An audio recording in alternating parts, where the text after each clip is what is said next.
మీ మోకాల నొప్పులకు ఎటువంటి సర్జరీ లేకుండా ఎపియాన్ పెయిన్ క్లినిక్ అందిస్తున్న అత్యాధునిక చికిత్స. Welcome to Suman TV. So general గా ఏంటంటే లంగ్ క్యాన్సర్, ఊపిరితిత్తుల క్యాన్సర్ ఇబ్బంది పెడుతూ ఉంటుంది. అయితే ఈ ఊపిరితిత్తుల క్యాన్సర్ అనేది, లంగ్ క్యాన్సర్ అనేది మనం స్మోకర్స్ లో వస్తుంది అనుకుంటాము, కానీ ఉమెన్ లో, నాన్ స్మోకర్స్ లో కూడా వస్తుంది. దీని లక్షణాలు ఎలా ఉంటాయి, ఎందుకు వస్తుంది, జాగ్రత్తలు ఏం తీసుకోవాలి, వస్తే పూర్తిగా తగ్గించుకోవచ్చా, వివరాలు తెలుసుకుందాం. మనతో పాటు ప్రముఖ మెడికల్ ఆంకాలజిస్ట్ డాక్టర్ రవికృష్ణ ఉన్నారు, from Medicover hospital, financial district. Doctor గారు నమస్తే అండి. నమస్తే. ఎనీ క్యాన్సర్ వస్తుంది, బ్యాడ్ హ్యాబిట్స్ వల్ల వస్తుంది, జెనెటికల్ చేంజెస్ వల్ల, డిఎన్ఏ చేంజ్ వల్ల వస్తుంది, అట్లేనా డాక్టర్ గారు? Risk factor. ఫర్ ఎగ్జాంపుల్ ఇప్పుడు లంగ్ క్యాన్సర్ రావడానికి మెయిన్ ముఖ్య కారణం ఏంటిది అంటే tobacco smoking. So smoking is the major risk factor. Majority of the patients కి స్మోక్ చేస్తున్న వాళ్ళలో లంగ్ క్యాన్సర్ రావడానికి ఛాన్సెస్.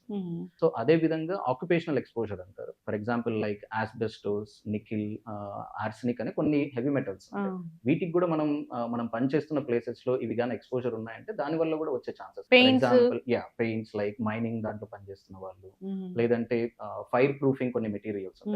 సో వీటన్నిటిలో ఈ మెటీరియల్స్ ఎక్స్పోజర్ అనేది ఎక్కువ ఉంటుంది.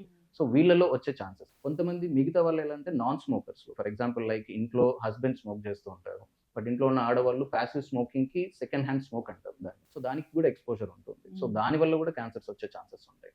అలా కాకుండా ఈ మధ్యలో రీసెంట్ ట్రెండ్ ఏంటిది అంటే ఈవెన్ ఇన్ నాన్ స్మోకర్స్, అంటే స్మోకింగ్ కి ఎక్స్పోజ్ అవ్వని వాళ్ళు కూడా మాక్సిమం లంగ్ క్యాన్సర్ లో వచ్చే ఛాన్సెస్ కనిపిస్తూ ఉన్నాయి. So almost like 30 to 40% of the lung cancer మన ఇండియన్ డేటా చూసుకుంటే 30 నుంచి 40% మంది నాన్ స్మోకర్స్.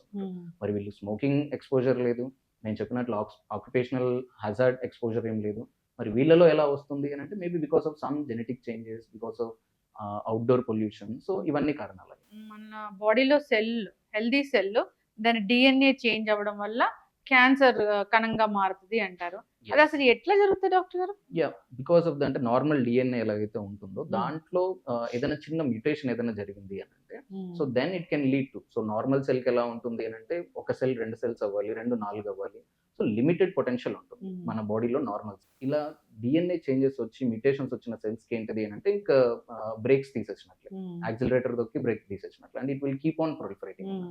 సో ఆ మ్యూటేషన్స్ ఎందుకు జరుగుతున్నాయి అని అంటే because of the multiple reasons. But అందరూ ఉన్నారు, నాకొక్కడికి ఎందుకు జరుగుతుంది అని అంటే then there is no answer for that one. Maybe over a period of time gradual గా we will get all those answers. Okay, ఇప్పుడు లంగ్ క్యాన్సర్ గురించి మాట్లాడుకుంటే స్మోక్ చేస్తారు, ఊపిరితిత్తులు దెబ్బతింటాయి, అక్కడ లంగ్ క్యాన్సర్ వస్తుంది, అది ఓకే. నాన్ స్మోకర్స్ ఉన్నారు, ఉమెన్ ఉన్నారు, వాళ్ళు వంట చేస్తే ఆ పొగ పీల్చడం వల్ల కూడా వస్తుందా? దట్ ఈస్ కాల్డ్ as, అదే నేను ఇందాక ప్యాసివ్ స్మోకింగ్ అంటారు, లేదా సెకండ్ హ్యాండ్ స్మోక్ అంటారు. సో స్మోకింగ్ చేయకున్నా కూడా ఇంట్లో ఇట్లాంటి వాటికి ఎక్స్పోజ్ అయినా లేదా అవుట్డోర్ పొల్యూషన్స్ కి ఎక్స్పోజ్ అయినా కూడా క్యాన్సర్ వచ్చే ఛాన్సెస్ ఉంటుంది. ఇట్స్ నాట్ లైక్ స్మోకింగ్ చేస్తేనే క్యాన్సర్ రావాలి అన్నట్లు ఏం లేదు. లంగ్ క్యాన్సర్ వచ్చింది, ఓకే, అసలు ఎట్లాంటి లక్షణాలు ఉంటాయి? సో మేజర్ గా లంగ్ క్యాన్సర్ లో స్పెసిఫిక్ గా లంగ్ క్యాన్సర్ కి స్పెసిఫిక్ సిమ్టమ్స్ కొన్ని ఉంటాయి, క్యాన్సర్ కి ఇన్ జనరల్ గా కొన్ని సిమ్టమ్స్ ఉంటాయి. ఫర్ ఎగ్జాంపుల్ లంగ్ క్యాన్సర్ వచ్చింది అని అంటే మెయిన్ సిమ్టమ్స్ వచ్చేసరికి కాఫ్ ఉంటుంది, అండ్ దగ్గినప్పుడు దాంట్లో కొంచెం రక్తం పడడం కానీ, లేదా ఆయాసం ఎక్కువ ఉండడం కానీ, లేకపోతే చెస్ట్ పెయిన్, ఛాతి నొప్పి ఉండడం కానీ, ఇవి కామన్ గా స్పెసిఫిక్ గా ఉండే సిమ్టమ్స్ ఫర్ లంగ్ క్యాన్సర్ కి. ఇవి కాకుండా ఇన్ జనరల్ గా బరువు తగ్గడం, ఆకలి లేకపోవడం, లేదా అలసట ఉండడం, ప్రతి చిన్న పనికి అలసట రావడం, సో ఇవి నాన్ స్పెసిఫిక్ సిమ్టమ్స్ అన్నట్లు. సో ఇలాంటి సిమ్టమ్స్ అన్ని కన్నా మీకు పర్సిస్టెంట్ గా ఉంటున్నాయి అంటే 2 వారాలు లేదా అంతకన్నా ఎక్కువ ఉన్నాయంటే డెఫినెట్ గా ఇగ్నోర్ చేయకూడదు. సో దగ్గు, రక్తం పడడం, లేదా ఆయాసం రావడం, ఛాతి నొప్పి, బరువు తగ్గడం, ఆకలి లేకపోవడం, అండ్ ఇలాంటి సిమ్టమ్స్ ఉన్నాయి అని అంటే మాత్రం 2 వారాల కన్నా ఎక్కువ ఉన్నాయంటే కంపల్సరీగా డాక్టర్ దగ్గరికి వెళ్ళి చెక్ చేయించుకోవడం బెటర్. డాక్టర్ గారు, ఒక్కొక్కసారి లంగ్ క్యాన్సర్ లో అసలు ఏ లక్షణాలు తెలియవు, లాస్ట్ స్టేజ్ లో మాత్రమే తెలుస్తుంది అంటారు. ఎందుకు? బ్రీతింగ్ ఇష్యూ కానీ, ఎనీ బ్లడ్ రావడం కానీ, ముక్కు నుంచి బ్లడ్ కావడం కానీ, అట్లాంటి ఏం ఇష్యూస్ ఉండవు అసలు? సో కరెక్ట్ క్వశ్చన్ అండి. బికాజ్ మన దగ్గర అవేర్నెస్ లేకపోవడం వల్ల, ఒక దగ్గు వచ్చింది అంటే ప్రతిసారి నా మైండ్ లో అది క్యాన్సర్ వల్ల అని అయితే ఎవరు అనుకోరు. ఓకే, సో మెజారిటీ మన ఇండియన్ పాపులేషన్ లో టీబీ అనేది కామన్ గా ఉన్న ప్రాబ్లం. ఓకే, సో ఈవెన్ నేను ఇందాక చెప్పినట్లు ఆ సిమ్టమ్స్ అన్ని టీబీలో కూడా ఉండడానికి ఛాన్సెస్ ఉంటాయి. సో మేజర్ ప్రాబ్లం ఎక్కడ వస్తుంది అని అంటే పేషెంట్స్ అంటే రూరల్ ఏరియాస్ లో ఉన్న వాళ్ళు, సరిగా అవగాహన లేని వాళ్ళు 2 వారాల కన్నా ఎక్కువ సిమ్టమ్స్ ఉన్నా కూడా they will attribute it to the TB లాగా అనుకుంటారు. ఓకే, టీబీ అనుకొని దానికి ట్రీట్మెంట్ తీసుకొని దాన్ని డిలే చేస్తూ, సో ఇలా ఉంటుందండి. దీనివల్ల పేషెంట్స్ ప్రెజెంట్ అయ్యేది అడ్వాన్స్డ్ స్టేజెస్ లో ప్రెజెంట్ అవుతారు. ఓకే, సో అందుకే టీబీ డెఫినెట్ గా ఫస్ట్ డయాగ్నోసిస్ ఉండాలి, but at the same time cancer ని కూడా మైండ్ లో పెట్టుకొని ఇన్వెస్టిగేషన్స్ లేదంటే డాక్టర్ ని కన్సల్ట్ అవ్వడం వల్ల కొద్దిగా అట్లీస్ట్ ఎర్లీ స్టేజెస్ లో ప్రెజెంట్ అవ్వడానికి యూజ్ అవుతుంది. పర్సిస్టెంట్ కాఫ్ ఉంటే కనుక Yeah. అది ఏదో లంగ్స్ ఇష్యూ ఇష్యూ ఉన్నట్టు, ఉన్నట్లు. అది టీబీ దగ్గ లేదంటే ఈ లంగ్ క్యాన్సర్ వల్ల వచ్చిందా అని మనకు ఒక చిన్న డిఫరెన్స్ ఎలా తెలుస్తుంది? So that is important thing, అదే మెయిన్ ప్రాబ్లమ్. సో అలా డిఫరెంట్ చేయడానికి there is no other symptoms అన్నట్లు. బరువు తగ్గడం టీబీలో ఉంటుంది, క్యాన్సర్లో ఉంటుంది. దగ్గు టీబీలో ఉంటుంది, క్యాన్సర్లో ఉంటుంది. ఆయాసం రెండిట్లో ఉంటుంది. సో అందుకే సిటీ స్కాన్ చేసినప్పుడు కానీ ఛాతీకి ఎక్స్రే చేసినప్పుడు కానీ దాంట్లో కొన్ని చేంజెస్ కనిపిస్తాయి. సో దాన్ని బేస్ చేసుకొని మనం డిఫరెన్షియేట్ చేయొచ్చు. అండ్ ఈవెన్ ఇమేజింగ్ లో ఒక్కటి కూడా మనం చెప్పలేము. అంటే ఫర్ ఎగ్జాంపుల్ ఒక సిటీ స్కాన్ ఎక్స్రేనో చేసుకొని ఇది టీబీనా క్యాన్సరా అనేది ఎవిడెంట్ గా ఉందనుకోండి, పెద్ద గడ్డలాగా ఉంది, then we can say. But చిన్న చిన్న చేంజెస్ ఉన్నప్పుడే దాన్ని ఈజీగా డిఫరెన్షియేట్ చేయడం కష్టం.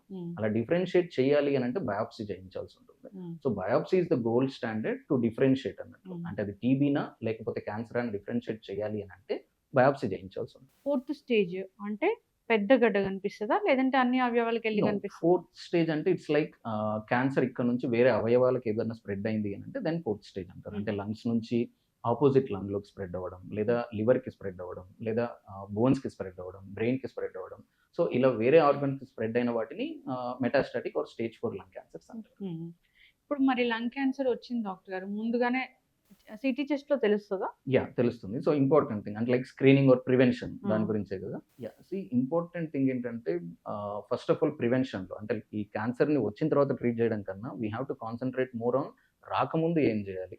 ఓకే, సో మనకున్న రిస్క్ ఫ్యాక్టర్స్ ని ఎలా తగ్గించుకోవాలి, that is very very important. Okay, దాన్నే ప్రివెన్షన్ అంటారు. ప్రివెన్షన్ లో అగైన్ మళ్ళీ 2 రకాలు ఉంటుంది. ప్రైమరీ ప్రివెన్షన్ అంటారు, సెకండరీ ప్రివెన్షన్ అంటారు. ప్రైమరీ ప్రివెన్షన్ అంటే అట్లీస్ట్ అసలు రిస్క్ ఫ్యాక్టర్స్ కి ఎక్స్పోజ్ అవ్వకుండా ఉండడం, లేదా రిస్క్ ఫ్యాక్టర్స్ ఉన్నాయి అని అంటే దాన్ని తగ్గించుకోవడం. For example like tobacco smoking. So tobacco smoking అలవాటు ఉన్న వాళ్ళు దాన్ని ఆపేయాలి, లేదా అలవాటు లేని వాళ్ళు దాని దరిదాపులోకి వెళ్ళకూడదు. ఫర్ ఎగ్జాంపుల్ ఇప్పుడు ఈ మధ్య కాలేజ్ స్టూడెంట్స్ వీళ్ళందరూ చూస్తే ఆ అడోల్సెన్స్ లో ఏమైపోతుంది అని అంటే క్యూరియాసిటీ ఉంటుంది. ఓకే, స్మోకింగ్ చేయాలి, స్మోకింగ్ చేస్తే ఎలా ఉంటుంది అన్న క్యూరియాసిటీ ఉంటుంది. ఆ క్యూరియాసిటీతో they will make a habit of smoking. But what will happen was once ఒకసారి స్మోకింగ్ స్టార్ట్ అయిన తర్వాత దాంట్లో ఉన్న నికోటిన్ అనే ఒక సబ్స్టెన్స్ ఉంటుంది.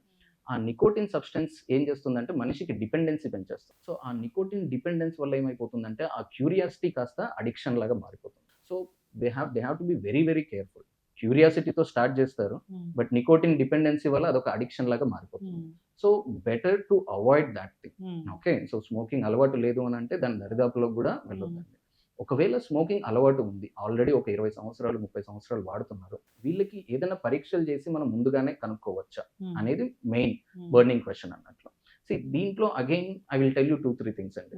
అంటే టెక్స్ట్ బుక్ లో ఏం రాస్తారు, రియాలిటీలో ఏం జరుగుతుంది, గవర్నమెంట్స్ ఏం చేస్తున్నాయి. ఓకే, ఈ విధంగా మాట్లాడుకుంటే నో 3 చాలా డిఫరెంట్. అదే ప్రాబ్లం. మనకి టెక్స్ట్ బుక్ లో ఏం రాస్తారు అని అంటే లైక్ యుఎస్ గైడ్ లైన్స్, అంటే వెస్టర్న్ గైడ్ లైన్స్ లో ఏముంటుంది అని అంటే 55 సంవత్సరాలు పైబడిన ఎవరన్న వాళ్ళు అండ్ 30 సంవత్సరాలు పైబడి అంటే 30 ప్యాక్ ఇయర్స్ అంటారు. అంటే రోజుకి ఒక 10 ప్యాక్స్ ఆఫ్ సిగరెట్ తాగుతున్నారు, అలా ఒక 30 సంవత్సరాలు తాగారు అనుకోండి, దాన్ని 30 ప్యాక్ ఇయర్స్ అంటారు. సో 55 సంవత్సరాలు పైబడిన వాళ్ళు సిగరెట్ స్మోకింగ్ అలవాటు ఉంది, ఒక 30 ప్యాక్ ఇయర్స్ అలా ఉంది అని అంటే వాళ్ళకి లో డోస్ సిటీ స్కాన్ చేసుకుంటే ఈజీగా కనుక్కోవచ్చు, ఐడెంటిఫై చేయొచ్చు అనేది ఒక స్టడీ. ఓకే, సో మీరు బయట వింటుంటారు లంగ్ క్యాన్సర్ స్క్రీనింగ్. సో దానికి క్రైటీరియా ఏంటిది అంటే ఈ criteria low dose CT scan.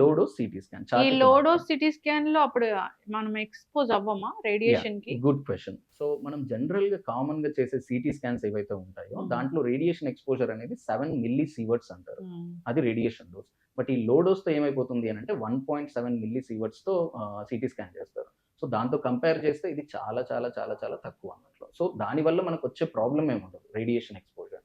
But problem ఏంటిది అని అంటే ఈ లోడో సిటీ స్కాన్ ఈ గైడ్ లైన్స్ చెప్పినట్టు మనం చేసుకోవచ్చా, చేసుకుంటే ఏం బెనిఫిట్ ఉంటుంది. సో ఇవి గైడ్ లైన్స్ అంతే. ఓకే, ఫర్ ఎగ్జాంపుల్ ఒక ప్రాబ్లం ఇప్పుడు నేషన్ వైడ్ గా మనది ఇండియాది తీసుకుందాం. ఓకే, సో గవర్నమెంట్ ఒక పాలసీ క్రియేట్ చేయాలి, ఒక స్క్రీనింగ్ క్యాంప్, ఎందుకంటే మన దగ్గర లంగ్ క్యాన్సర్స్ పెరుగుతున్నాయి కాబట్టి స్క్రీనింగ్ ది ఏదన్నా క్యాంపెయిన్ ఒకటి అరేంజ్ చేయాలి అని అనుకుంటాం. ఓకే, సో ఫస్ట్ థింగ్ వచ్చేసరికి గవర్నమెంట్కి సిటీ స్కాన్ చేయడానికి ఫెసిలిటీ ఉండాలి.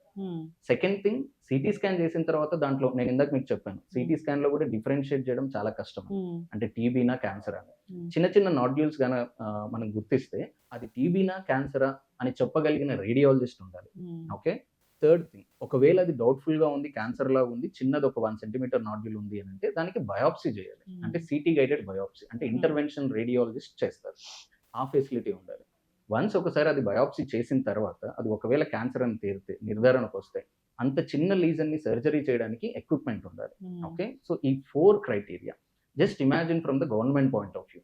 వాడికి సిటీ స్కాన్ చేయించాలి, ఆ సిటీ స్కాన్ రీడ్ చేయడానికి రేడియాలజిస్ట్ని పెట్టాలి, మళ్ళీ దాన్ని బయాప్సీ చేయించడానికి ఇంటర్వెన్షన్ రేడియాలజిస్ట్ని, దాని తర్వాత ట్రీట్ చేయడానికి సర్జన్ పెట్టాలి. ఇంత ఫెసిలిటీస్, అంటే ఇదంతా ప్రొవైడ్ చేయడానికి గవర్నమెంట్ కాస్ట్ అయ్యేది approximate cost is like very very huge. And మీకు లైక్ డేటా చూస్తే పర్ క్యాపిటల్ హెల్త్ ఎక్స్పెండిచర్ మనం మీద పర్ పర్సన్ కి మన ఇండియాలో it is hardly some 6,000. Okay. And ఇప్పుడు నేను చెప్పిన టెస్ట్లను ఒకసారి గుర్తు తెచ్చుకోండి. ఇవన్నీ యాజ్ ఎ మాస్ క్యాంపెయిన్, అంటే నేషన్ వైడ్ గా గవర్నమెంట్ ఇంప్లిమెంట్ చేయగలదా అంటే impossible in India. Okay. So lung cancer ని గవర్నమెంట్ తరపు నుంచి చూడాలి అని అంటే it is to implement, it is impossible. Okay. And the second thing, for example ఒక పేషెంట్ మీ దగ్గరకు వచ్చారు. ఓకే. అందుకే నేనేం చెప్తానంటే మాస్ స్క్రీనింగ్ సిటీ స్కాన్ ని నేను అడ్వైస్ చేయను for Indian population. Okay. But ఒక పేషెంట్ మీ దగ్గరకు వచ్చి హాస్పిటల్లో మీ ముందు కూర్చొని, డాక్టర్ గారు నా వయసు ఇంత, నాకు ఇంత స్మోకింగ్ హిస్టరీ ఉంది, నేను స్కాన్ చేయించుకోవచ్చా, నేను చేయించుకుంటే నాకేం బెనిఫిట్ ఉంటుందని. సో నా నెక్స్ట్ ఇంపార్టెంట్ సజెషన్ వాళ్ళకి ఏంటిది అంటే I will tell all these things అన్నట్లు. అంటే టెస్ట్ చేయించుకోవడం వల్ల వచ్చే నష్టం ఏంటి, లాభం ఏంటి. ఓకే. ఒక చిన్న ఫర్ ఎగ్జాంపుల్ చెప్తానండి. ఒక 5 mm నాడ్యూల్ సిటీ స్కాన్ లో కనపడింది. అది టీబీనా తెలీదు, క్యాన్సరా తెలీదు.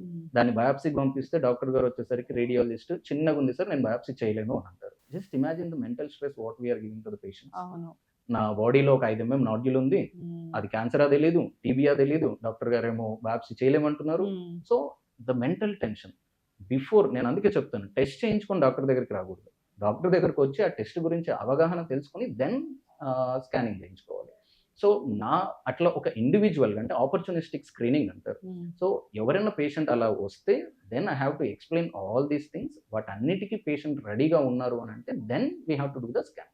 ఓకే. ఫర్ ఎగ్జాంపుల్ ఇలాంటి స్కాన్ అంటే నెంబర్ నీడెడ్ టు ట్రీట్ అంటారు, or number needed to screen అనే ఒక కాన్సెప్ట్ ఉంటుంది. అంటే ఎంతమందికి మనం స్కాన్ చేస్తే ఒక క్యాన్సర్ని పట్టుకోవచ్చు, అది వెరీ వెరీ ఇంపార్టెంట్. సో ఈ డేటా అంతా ఏం చెప్తుంది అని అంటే ఒక క్యాన్సర్ని డిటెక్ట్ చేయడానికి 300 మందికి మనం స్క్రీన్ చేయాల్సి ఉంటుంది. అంటే 300 మందికి స్క్రీన్ చేస్తే ఒకరికి ఐడెంటిఫై అయ్యే ఛాన్స్ ఉంటుంది. సో ఈ అన్ని నెంబర్స్ కూడా పేషెంట్ ఎక్స్ప్లెయిన్ చేసి వాళ్ళకి అవగాహన వచ్చిన తర్వాత పాజిటివ్స్ ఏంటి, నెగిటివ్స్ ఏంటి అర్థం చేసుకున్న తర్వాత we have to go and do the low dose CT scan. So my thing would be as an mass screening I don't advise, but as an opportunistic screening ఎవరైనా పేషెంట్ వచ్చి కూర్చుంటే ఇవన్నీ ఎక్స్ప్లెయిన్ చేసిన తర్వాత then we have to do అన్నట్టు. Okay. మరి doctor గారు తెలిసింది అది క్యాన్సర్ అని తెలిసింది అన్నప్పుడు ట్రీట్మెంట్ అంటే ఏంటి, మందులతో తగ్గుతుందా, ఆ గడ్డనంతా సర్జరీ చేసి తీసేయాలా, లేకపోతే ఎలాగా? Yeah, it depends upon the stage of the cancer. For example అది మొదటి స్టేజ్ లో ఉందనుకోండి, early stage, advanced stage and stage 4 metastatic అని అంటారు. ఎర్లీ స్టేజెస్ లో ఏం చేస్తాము అని అంటే ఫస్ట్ ఆపరేషన్ చేయించేస్తాం. సో ఆపరేషన్ చేసిన తర్వాత ఫైనల్ రిపోర్ట్ వస్తుంది. సో దాన్ని బేస్ చేసుకొని దానికి కీమోథెరపీ ఇవ్వాలన్నా రేడియోథెరపీ ఇవ్వాలన్నా అనేది చూస్తాం. అడ్వాన్స్డ్ స్టేజ్ లో ఏం చేస్తాము అని అంటే ఫస్ట్ కీమోథెరపీ కానీ ఇమ్యునోథెరపీ కానీ ఇచ్చి దాన్ని కొంచెం తగ్గిస్తాం. దెన్ దాని తర్వాత సర్జరీ ఆర్ రేడియేషన్ చేస్తాం. ఓకే. సో ఎర్లీ స్టేజ్ లో అడ్వాన్స్డ్ స్టేజ్ లో ఏమైపోతుంది అంటే లిమిటెడ్ డ్యూరేషన్ ట్రీట్మెంట్ ఉంటుంది.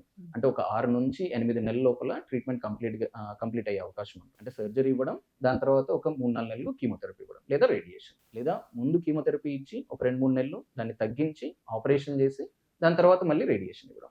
సో ఓవరాల్గా ఒక 6 నుంచి 8 నెలల్లో ట్రీట్మెంట్ కంప్లీట్ అయ్యింది. వెరాజ్ స్టేజ్ 4 అనుకోండి, మెటాస్టాటిక్ క్యాన్సర్ 4వ స్టేజ్లో డిటెక్ట్ అయింది. దెన్ దాంట్లో సర్జరీ రోల్ ఏముండదు. ఓకే. సో కీమోథెరపీ ఇవ్వాల్సి ఉంటుంది. బట్ లంగ్ క్యాన్సర్లో వచ్చిన అడ్వాన్సెస్ ఏంటంటే గత 10 నుంచి 15 సంవత్సరాల్లో జెనెటిక్ టెస్టింగ్ అన్నట్లు చాలా మ్యూటేషన్స్ బయటపడుతుంది బాడీలో. మోస్ట్ కామన్ గా EGFR ALK అనే మ్యూటేషన్స్ ఉంటాయి.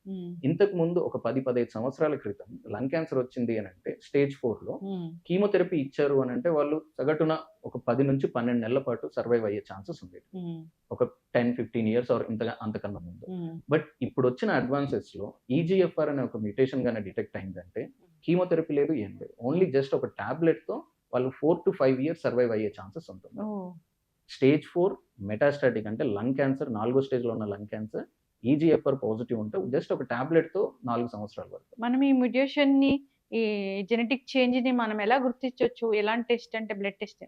నో, సో బ్లడ్ టెస్ట్లు కూడా కనుక్కుంటారు, బట్ మెజారిటీ టిష్యూ మీద చేస్తారు. అంటే మనం బయాప్సీ చేయడానికి ఏదైతే నేను ఇంతకు చెప్పానో అక్కడ నుంచి ఒక చిన్న ముక్క పరీక్ష అంటే ఆ టిష్యూని తీసుకొని దాని మీద టెస్టింగ్ చేస్తారు.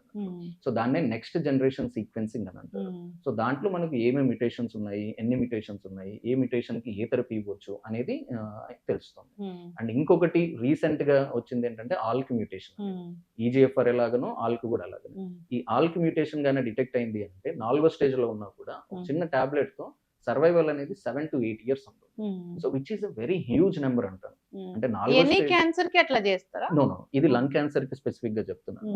ప్రోస్టేట్ క్యాన్సర్ లో కూడా నేను లైక్ దాంట్లో కూడా స్టేజ్ 4 లో ఉన్నా కూడా సిగ్నిఫికెంట్ సర్వైవల్ ఉంటాయి. బట్ అన్ని స్టేజ్ 4 క్యాన్సర్లకి ఇలా ఉంటుందా అంటే కాదు. బట్ లంగ్ క్యాన్సర్ లో వస్తున్న అడ్వాన్సెస్ అలాంటివి ఉన్నట్లు. ఇప్పుడు ఏదైనా ఒక ట్యూమర్ ఉంది, అది క్యాన్సర్, బయాప్సీ చేస్తే క్యాన్సర్ అని తెలుస్తుంది. దాంట్లో మీరు చెప్పిన ఈ టెస్ట్లన్నీ చేస్తే, జెనెటిక్ టెస్ట్లన్నీ అసలు ఏ మ్యూటేషన్ వల్ల వచ్చిందని తెలుస్తుంది. దానికి తగినట్లుగా మీరు ట్రీట్మెంట్ ఇస్తారు. So it is more like an personalised precision treatment. Chemotherapy అనేది అన్నిటికీ పనిచేస్తుంది, కామన్ గా ఇస్తాం. బట్ ఇప్పుడు ఏమవుతుంది అని అంటే ప్రెసిషన్ మెడిసిన్. సో మన బాడీలో ఏ మ్యూటేషన్ ఉంది కనుక్కొని ఆ మ్యూటేషన్ కి తగ్గ ట్రీట్మెంట్ ని ఇస్తాం. ఇదేంటి ఇమ్యూనోథెరపీ అంటారా? దీన్ని టార్గెటెడ్ థెరపీ అంటారు. ఓకే, సో ఏ మ్యూటేషన్స్ అయితే ఉన్నాయో ఆ మ్యూటేషన్ కి తగ్గ టార్గెట్స్ ని ఇస్తే సరిపోతుంది. మళ్ళీ ఈ గడ్డ తీసేస్తారు, కీమో చేస్తారు. స్టేజ్ 4 లో ఆపరేషన్ చేయడం ఉండదు. మనం ఇచ్చే టాబ్లెట్స్ తోనే అది ష్రింక్ అయిపోయి కరిగిపోతుంది.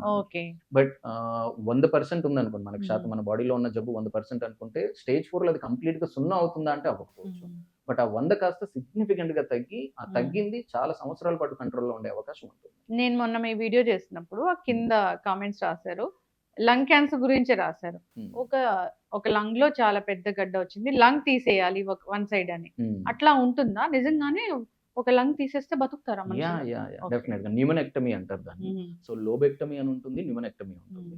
అంటే లంగ్స్ లో ఇటువైపు 2 లోబ్స్, ఇటువైపు 3 లోబ్స్ ఉంటాయి అన్నట్లు. ఓకే, ఒకవేళ ఒక లోబ్ కి మాత్రమే అది పట్టైన్ అయింది, ఇంకెక్కడికి స్ప్రెడ్ అవ్వలేదు అని అంటే నేను ఇందాక చెప్పినట్లు సర్జరీ చేసేటప్పుడు ఆ గడ్డ మాత్రమే తీయాలనా లేకపోతే ఆ లోబ్ మొత్తం తీయాలనా అనేది సర్జికల్ ఆంకాలజిస్ట్ డిసైడ్ చేస్తారు అన్నట్లు.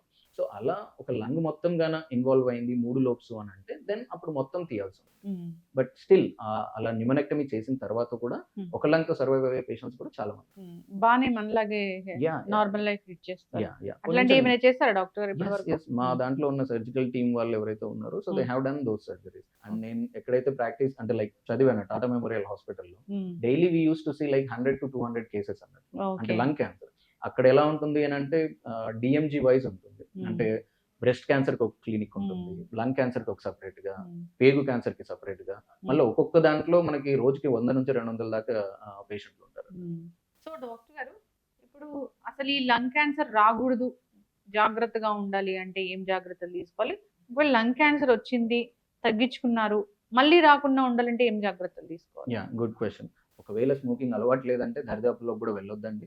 Because that curiosity will leads to dependency and then it leads to addiction. Okay, already cigarette smoking చేస్తున్నారు మీ ఇంట్లో, మీ ఫాదర్ కానీ లేకపోతే ఎవరన్నా చుట్టాలు కానీ సిగరెట్ స్మోక్ చేస్తున్నారు, వాళ్ళని ఎలా సిగరెట్ మానిపించాలి? That is the second thing.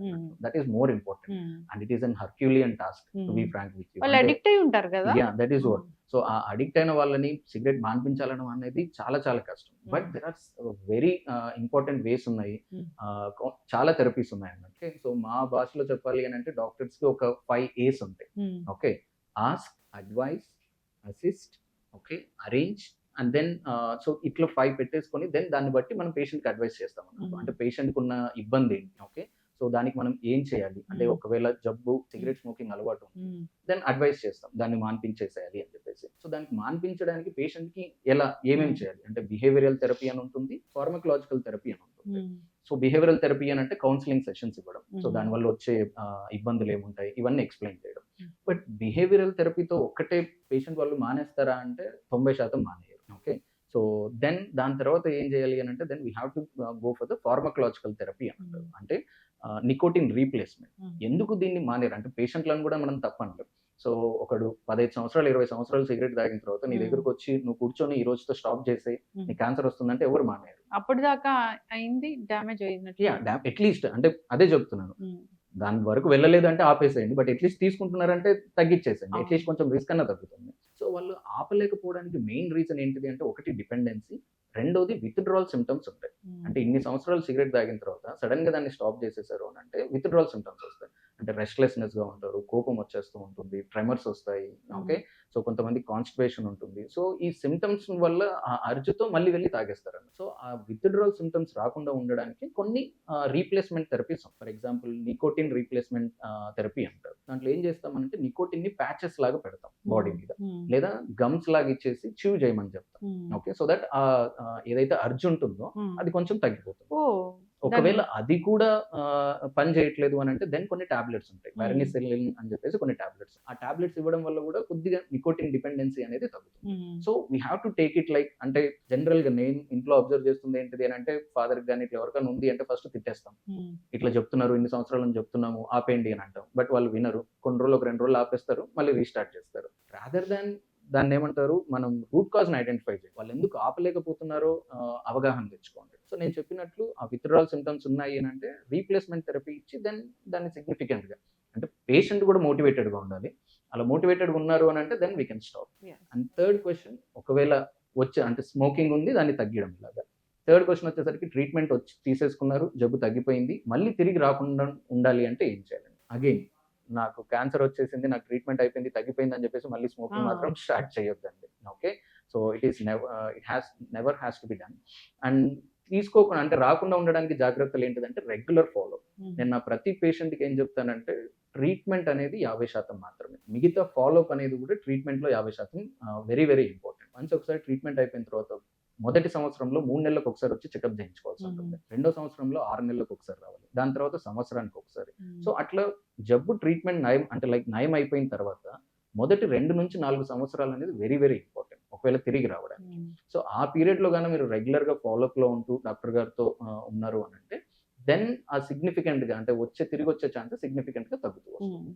Okay, జాగ్రత్తలు తీసుకోవాలని కోరుకున్నాను Yeah, డాక్టర్. రాకుండా వస్తే కూడా భయపడాల్సిన పని లేదు. అవసరం డిఫరెంట్ ట్రీట్మెంట్స్ అయితే ఉన్నాయి. Yes. ఇప్పుడు కూడా ఇంత అడ్వాన్స్ ట్రీట్మెంట్ వచ్చినా సో ఇట్లే తగ్గిపోతున్నానే క్యాన్సర్ అంటే భయపడిపోతూ ఉంటారు. Yeah. సో సో అదొక మిత్ అండి. So that is what we're trying to break. ఈ ఇంటర్వ్యూస్ అయినా లేకపోతే డాక్టర్స్ ఈ మధ్య చూస్తుంటే రీల్స్ లో ఎక్కువ కనిపిస్తూ ఉన్నారు. ఎందుకు అని అంటే to prevent that misinformation. So ప్రతి ఒక్కరు స్టెప్ వేసేసుకుంటారు, వాళ్ళకి వచ్చిన జ్ఞానం ఇచ్చేస్తూ ఉంటారు. So to prevent that misinformation at least doctor should step out and provide the correct information. So we have to clear the noise and we have to provide the right information. Thank you so much doctor, చాలా Yeah. చక్కగా చెప్పారు. అందరూ follow అవ్వాలి. Lung cancer ఇబ్బంది పెడుతూ ఉంది, అయితే దీనికి స్క్రీనింగ్ ఉంది, కానీ డాక్టర్ చెప్పినప్పుడు మాత్రమే స్క్రీనింగ్ చేయించుకోవాలి, లక్షణాలు కనిపించినప్పుడు మాత్రమే. ప్రతి గడ్డ కూడా క్యాన్సర్ కాదు, భయపడాల్సిన పని లేదు. క్యాన్సర్ అయినా కానీ తగ్గించే అవకాశాలు చాలానే ఉన్నాయి. మళ్ళీ రాకుండా జాగ్రత్తలు తీసుకోవాలి. చక్కటి ఇన్ఫర్మేషన్ డాక్టర్ గారు, ధన్యవాదాలు. Thank you.